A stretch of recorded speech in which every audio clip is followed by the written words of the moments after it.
Hello, my name is Fabienne. I'm Executive Director of Jamyang.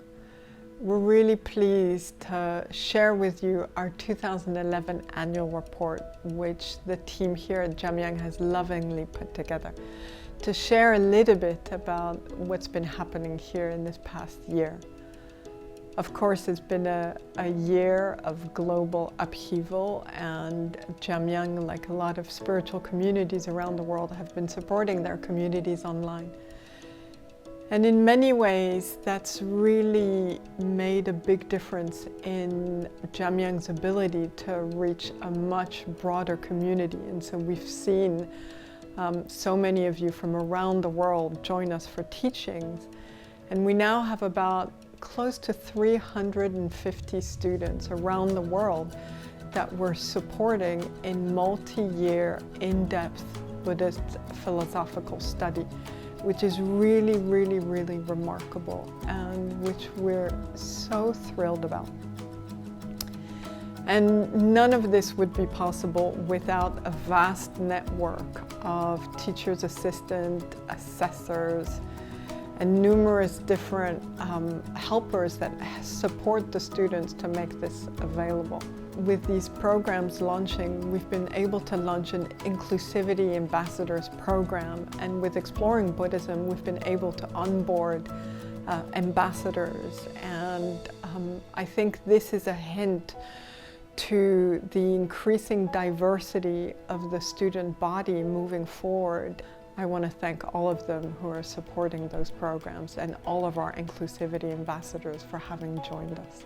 In 2021, we also saw the flourishing of the Science and Wisdom Life project, and we held some fantastic dialogues with the likes of Dr. Rupert Sheldrake, Dr. Carlo Ravelli, and dialogue with Geshe Tenzin Namdak. And we're already working on turning some of these programs into education through e-learning. And so you'll hear about that from us quite soon, and we're very excited about that. In terms of our team, and I mention this because none of what we do would be possible without a phenomenal team that we have. And we have some new team members that joined last year. So Paul Wells, our operations manager, who's completely transformed the building in terms of what it looks like and making it really welcoming. So we're excited to welcome you back into the old courthouse, and you'll see the influence that Paul has had. And we also welcomed Kunsong Keldon, who's our first equality, diversity, and inclusivity coordinator. And we also expanded our volunteer program, and during the lockdown, the resident volunteer program launched into a new year-long residency. And so we have some wonderful volunteers who have signed up to stay longer term, which is really mutually beneficial in the sense that it allows volunteers who are very committed to the study of the Dharma and transforming the mind through living in community, to be able to experience community life and living in a context of a Dharma environment and offering service. And so that's been really, really wonderful to see that program flourish.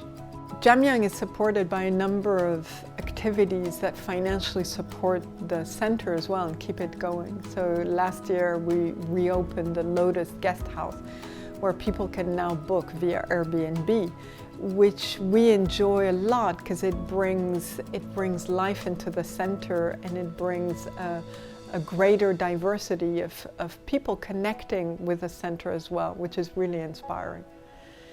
We also now have a co-working space available. So if you're in London and you need a space to work during the day, then join us, and we'd be really, really happy to see you. The Yard Cafe team kept the cafe open and lively and welcoming throughout the summer, which was really fun to witness and be a part of. So none of this would be possible without the help of our benefactors and our volunteers.